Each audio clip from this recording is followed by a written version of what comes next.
Hi viewers, welcome to Telecom Legends series.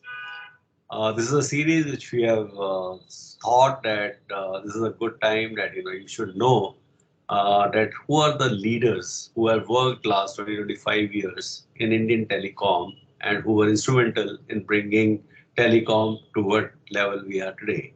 We have seen that time when even fixed line phones were very limited. Only few people had in the whole neighborhood. From there today, like everybody has got a handphone. Plus, we have got such a big digital revolution which has happened because of telecom. So, Mr. GD Singh, welcome. And I Thank think you.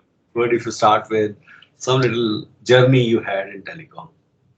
Great. Thank you, Arvind. Thank you so much. And absolutely delighted to be part of this video podcast. And I look forward to contributing few of my points for young generation and students who are coming out of the colleges and who are getting into the telecom field. A small background myself, I've been in telecom for now over 30 years. And of course, during one stint, me and you both were together building up telecom network. So my journey actually started with the internet way back in 95 when we had set up an internet hub station at Chandigarh with the collaboration of Videsh Sanchar. So I used to work for a public sector undertaking called Punjab Communications, and that is the time when we were selling internet to institutions. I still say we used to sell it for 1 crore for 2 Mbps line. So that is something which we used to do in those times. And now everybody want us 150 rupees want 200 Mbps kind of a speed and all. So I've seen those days of early part of internet, and then I was part of telecom journey when I joined HFCL Infotel, which was a Punjab basic service. Later on, they migrated to GSM, CDMA, cellular, broadband. So I had that stint, and I operated that company from 2007 onward as a chief operating officer till the time it got sold to Videocon. And besides that, then I had an early part of the initial team of Reliance Jio in terms of the rollout, long distance rollout and tower setup. And also I was part of that journey while that infrastructure was being set up. Last 5-6 years, my contribution more has been in IoT and digital space, where I was contributing towards setting up of smart city projects across India. So we like just to give an example, we set up Jaipur Smart City. Now that was a one project which we did along with Cisco, and that project was primarily to set up IoT-based devices all across the city. Like what we did environmental sensors. We set up smart street lights. 1,600 of those street lights. When the car comes, the lights starts on. When the more traffic comes, it becomes more bright. When the traffic is not there, it shuts down. So it saves a lot of energy, and they estimate what it saved like 60% of energy by introducing those technologies. And we also did Wi-Fi hotspots, surveillance, and those kind of things in past. So currently, as I stand now, I'm part of a infrastructure provider company which is called IBUS Networks. We solve connectivity issues in the country, and what we do is we are on one part we are extended arm of telecom operators to set up in-building solution. And like malls, hospitals, we set up that network inside those buildings, and we offer those networks to all the telecom operators at a single infrastructure which can support all the telecom operators. Besides that, as IBUS, we also do almost 50% of luxury rooms in the country in terms of managed Wi-Fi services, like the entire ITC group, Taj group, and some of the Marriotts. We set up in Wi-Fi networks in their hotels, in the rooms. We set up the access routers. The page which you see, which opens up while you get into a hotel, that page is ours. It's branded with those the hotel names and also. And we manage 75,000 rooms in the country as of now. So this is what it is. And now we have recently introduced our IoT division also, whereby we are going to the building owners and trying to install sensors at their strategic points to reduce the energy at the building level. So this is a brief about myself. Thank you, Arvind, for having me as part of your podcast. Thank you, Didi. And I think you are absolutely right person for the youth of today, because I know you are very futuristic. You always look at things which are happening in future. So this podcast will be actually going to a lot of students. I think we are reaching out to millions and millions of college students. So they all, have always some little confusion. Like what is the career line they should choose, where the technologies will be in future. So, what is your guidance and advice to people who are doing, say, ICT in any field? Which area they should look forward for a successful career in future? Yeah, so I think that's a great question, and in fact, I've been also mentoring a lot of students in my times and all, counseling even friends, their children and all. And I've always find passion in doing so, because when you change somebody's career, or you make some influence in somebody's career, you feel so happy that at least you have done. So I will just bucketize your question in two, three parts. One is that what is there. One thing which is fundamental, which is very clear, is technology is going to rule. This is the, and a lot of jobs currently, we have seen now with AI coming in, how the transformation of jobs is happening from to tech world. So I always say that there will be technology never ever reduces the number of jobs. The only thing is that skill set required changes to a different direction. So you will always need people who are passionate, who can work. A machine alone cannot be able to work. You have to still configure those machines, set up those infrastructure. Those are all physical world things. Those jobs will still remain.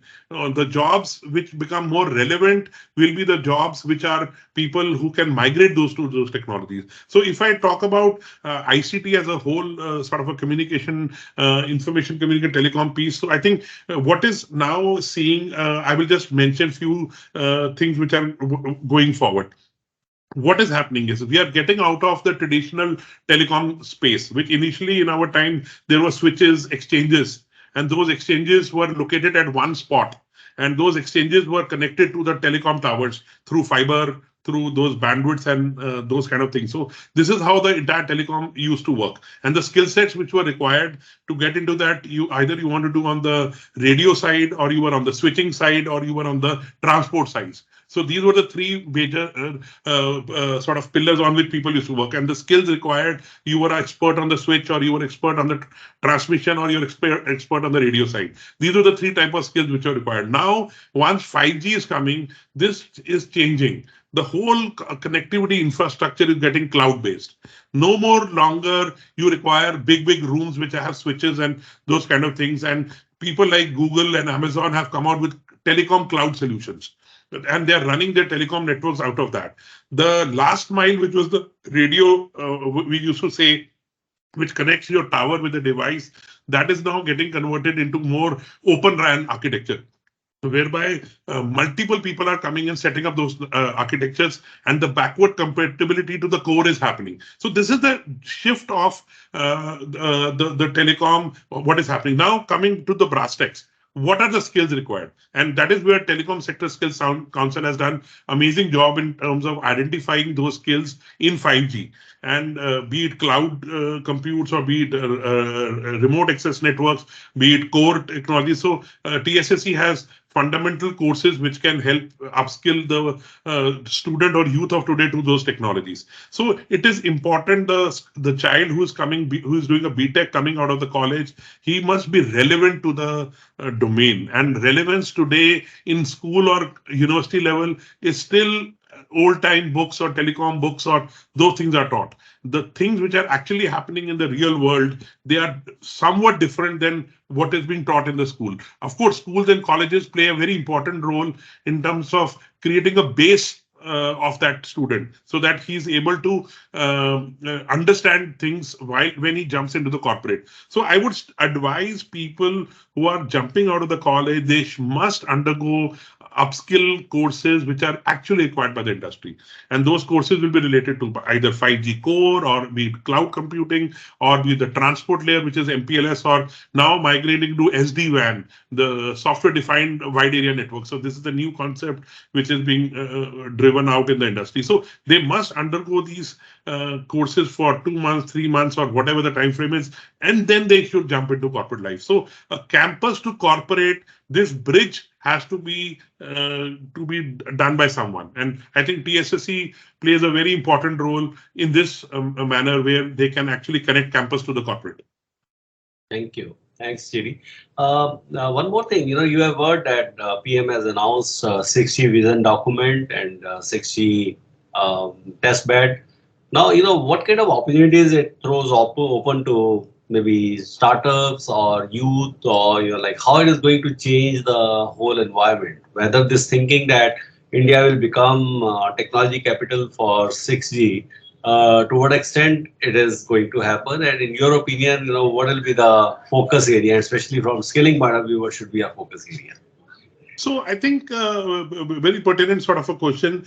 We have, as India, been a follower of technology. We have never built technologies. We have never created technologies. If I see 2G, 3G, 4G domains, as in what happened, they were all driven by people like Ericsson, Nokia, Huawei. All these people, they had strong R&D capabilities way back in their home countries. They worked on those technologies, worked on those patents. Then they came out with those technologies, and they pushed it to places like India. Now that is where the PM's mission is. Why can't we be a technology creator?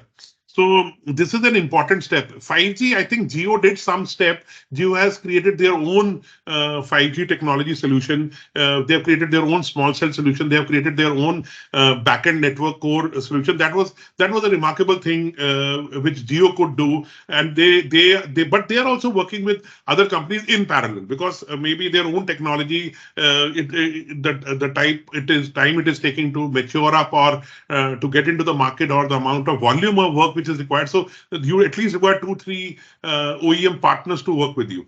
Going forward to 6G. Now, this is a step where PM has clearly mentioned that we must build it bottom up, this technology. This is a paper where if we can become a creator, we can become an inventor, we can create patents out of India for 6G. We will lead that thing. We never had IP in our country as a core, as a research. So I think that is where this will help. Now coming to the skills required, now it opens up the entire ecosystem. Once the core R&D or research is happening in India, the amount of employment which is required by people who are coming of BTech. India has a resource pool which is one of the largest number of engineers graduating out of college every year. Now, how to make them meaningful is that part of those things can get into research, they can get to IP creation, so that India rules the world.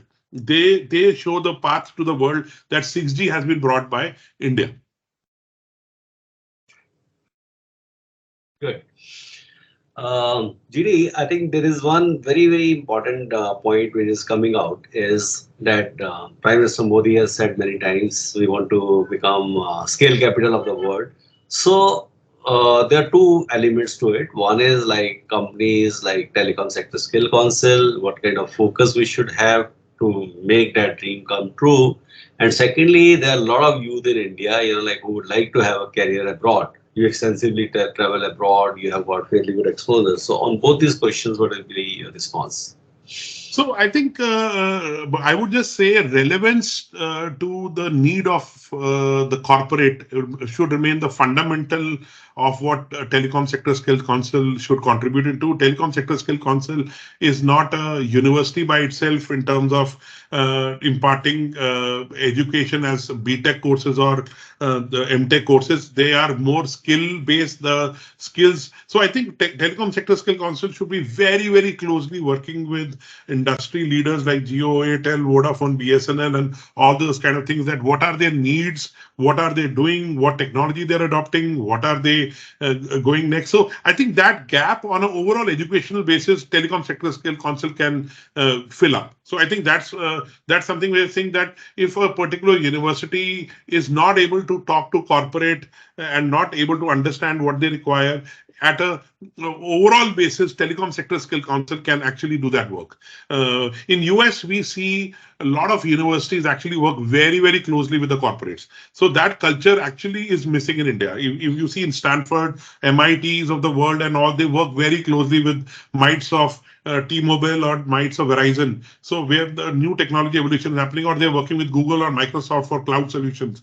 So in India, that gap is there still between corporate and the university. I think Telecom Sector Skill Council should fill up that gap. This is one point. Second is that, of course, once you are creating capability of a student to meet up the 5G standards, this becomes a global skill for that child or that student. He can be employable outside India. And when a lot of these people actually go outside India, they develop their skills and they go further up in ladder. And we have seen a reverse brain drain coming. And these people, after 15, 20 years, come back to India.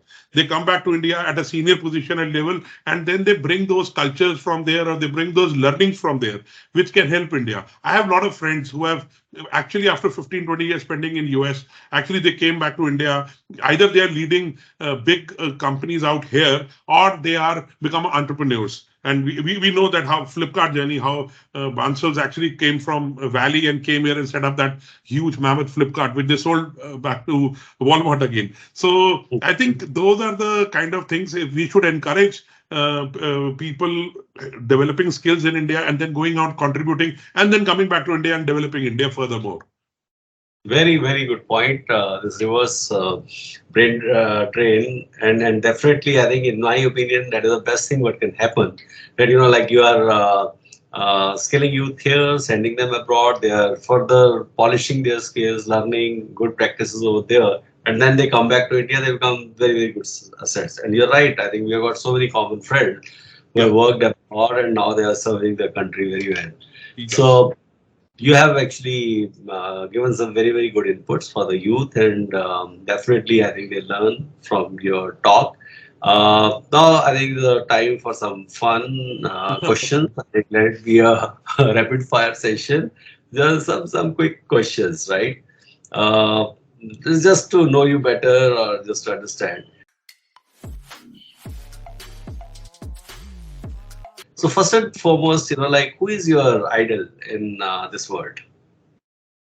I think holistically, I always regard my father, who was a great scientist. Actually, he's no more amongst us, but he came from a very small village background, and then he became one of the greatest scientists in the globe. He has books and 7 patents, 50 research papers. He has books published in McGraw-Hill, New York, Wiley, UK. So I think closest to this is we always. I was always like awed by what he does.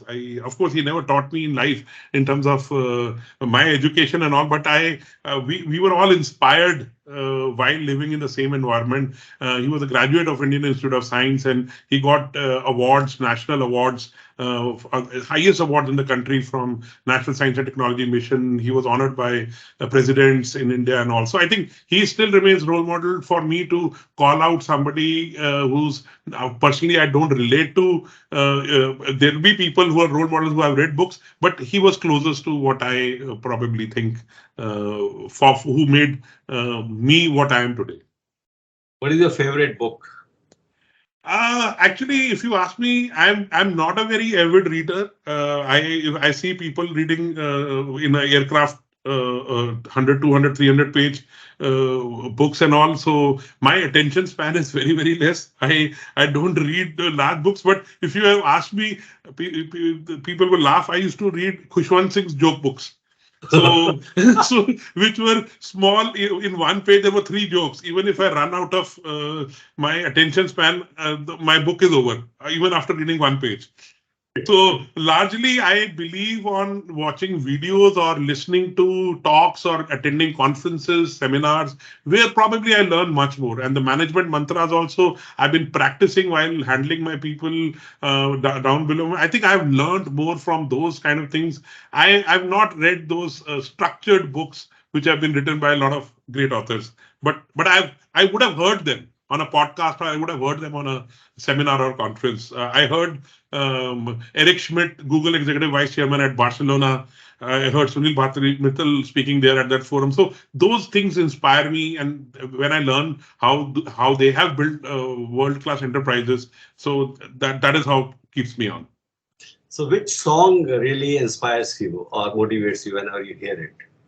Uh, So there are, of course, it is a very tough one because I generally I keep on listening a lot of English songs. So like Brazil, I myself dance on that song. I do a break dance on Brazil. That's my favorite song in terms of what I listen to. But I like the ABBA songs, the old ABBA songs or Mamma Mia's of the world, and those kind of things. Bonium, we used to listen quite a bit in our childhood days. I think those are my still remain my favorites. And So, George Michael, Wham Group, yeah. so as a Punjabi, like not even a single Hindi or Punjabi song which inspires.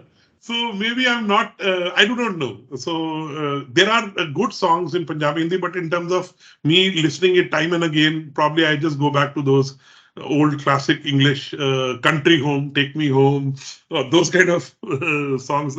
I can relate to that much more. Maybe during my college days, I used to listen them while practicing mathematics.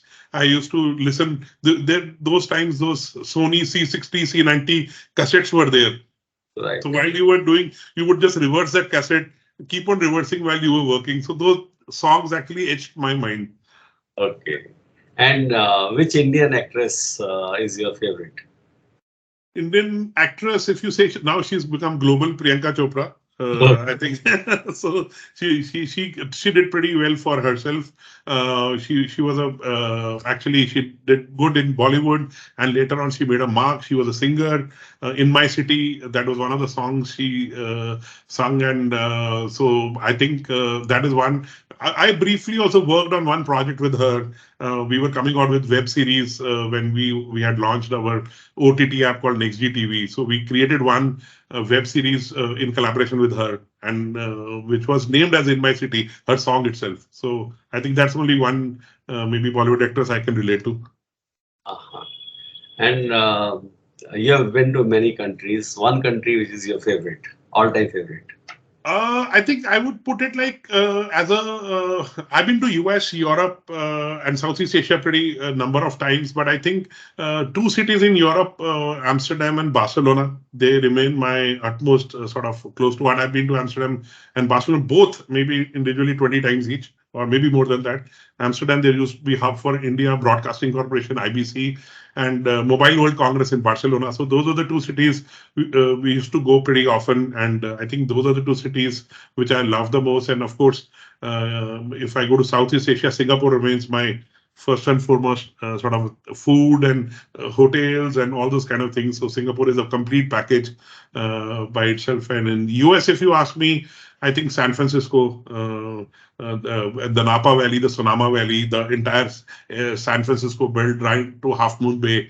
So that entire belt is very, very beautiful, and I love it. And I also drove on Pacific Coast Highway (PCH1), which connects Los Angeles to San Francisco. That's a road they call it PCH1. It's on the edge of the cliff, and there's a water on the left side, and there's a mountain on the right side. So one of the most prettiest roads in the world. Good. And supposing, if you are given a chance, go back and then restart your journey, which career you would have chosen? Uh, I think I can more relate. I'm a good chef. I think probably I would have had a restaurant in New York. So I think that's what I. So I today in these my stress buster, even after doing a lot of work, is just prepare something in barbecue or do some nice kebabs and nice continental grills and steaks. So that is what I love, and probably I think that would have been my passion. I would have been a full-time chef, uh, maybe running my own restaurant chain. Good. So thank you, GD. I think it is one of the best interaction or best podcast we had. Really, I am very sure that youth will love to listen to you and maybe get some inspiration from you. Thank you very much. Great, Arvind. I think thank you so much for having me and the great job Telecom Sector Skill Council is doing under your leadership. I think it'll become very important for time all these students if they can get empaneled with TSSC and they upskill themselves, they'll become more relevant. And believe me, they'll double their salaries once the skilling is done. That's thank you and best of luck to all of you guys out there. And bye bye. Thank you. Thanks a lot. Bye.